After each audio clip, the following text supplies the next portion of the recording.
नमस्कार दोस्तों। आज की हमारी कहानी है भगवान बचाएगा। एक समय की बात है कि किसी गांव में एक साधु रहता था। वो भगवान का बहुत बड़ा भक्त था और निरंतर एक पेड़ के नीचे बैठकर तपस्या किया करता था। उसका भगवान पर अटूट विश्वास था और गांव वाले भी उसकी इज्जत करते थे। एक बार गांव में बहुत भीषण बाढ़ आ गई। चारों तरफ पानी ही पानी दिखाई देने लगा। सभी लोग अपनी जान बचाने के लिए ऊंचे स्थानों की तरफ बढ़ने लगे। जब लोगों ने देखा कि साधु महाराज अभी भी पेड़ के नीचे बैठे हैं, भगवान का नाम जप रहे हैं, तो उन्हें ये जगह छोड़ने की सलाह दी। पर साधु ने कहा, तुम लोग अपनी जान बचाओ, मुझे तो मेरा भगवान बचाएगा। धीरे धीरे पानी का स्तर बढ़ता गया और पानी साधु के कमर तक आ पहुंचा। इतने में वहां से एक नाव गुजरी। मल्लाह ने कहा, हे साधु महाराज, आप इस नाव पर सवार हो जाइए, मैं आपको सुरक्षित स्थान तक पहुंचा दूंगा। नहीं, मुझे तुम्हारी मदद की आवश्यकता नहीं है, मुझे तो मेरा भगवान बचाएगा, साधु ने उत्तर दिया।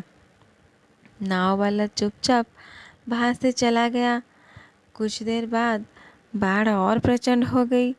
साधु ने पेड़ पर चढ़ना उचित समझा और वहां बैठकर ईश्वर को याद करने लगा।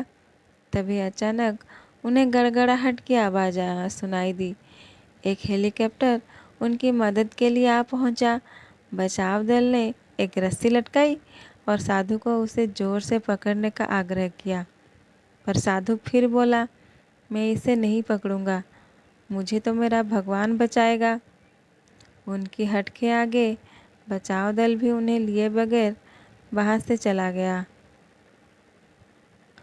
कुछ ही देर में पेड़ बाढ़ की धारा में बह गया और साधु की मृत्यु हो गई। मरने के बाद साधु महाराज स्वर्ग पहुँचे और भगवान से बोले, हे प्रभु, मैंने तुम्हारी पूरी लगन के साथ आराधना की, तपस्या की, पर जब मैं पानी में डूबकर मर रहा था तब तुम मुझे बचाने नहीं आए। ऐसा क्यों प्रभु? भगवान बोले, हे साधु महात्मा, मैं तुम्हारी रक्षा करने एक नहीं बल्कि 3 बार आया। पहला ग्रामीणों के रूप में, दूसरा नाव वाले के रूप में और तीसरा हेलीकॉप्टर बचाव दल के रूप में, किंतु तुम मेरे इन अवसरों को पहचान ही नहीं पाए। कहानी अच्छी लगे लाइक शेयर और सब्सक्राइब कर दीजिएगा। नमस्कार। जय जगन्नाथ।